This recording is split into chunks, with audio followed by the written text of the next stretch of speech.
ప్రవీణ్ సత్తార్ దర్శకత్వంలో జబర్దస్త్ రష్మి సిద్ధు ప్రధాన పాత్రలో రూపుదిద్దుకున్న సినిమా బాక్సాఫీస్ వద్ద పర్వాలేదనిపించే వసూళ్లను రాబట్టింది.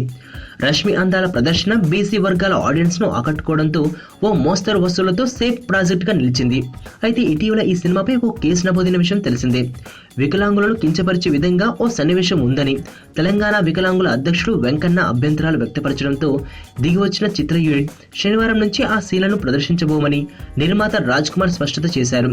సినిమాలోని కథలో భాగంగా ఆ క్యారెక్టర్ పై సన్నివేశాలను చిత్రీకరణ జరిపామే తప్ప ఏ ఇతర ఉద్దేశంతో గాని ఎవరి మనోభావాలు కించపరిచేందుకు గాని షూటింగ్ చేయలేదని సదరు సన్నివేశాలపై దర్శక నిర్మాతలు ఒక ప్రకటన చేశారు.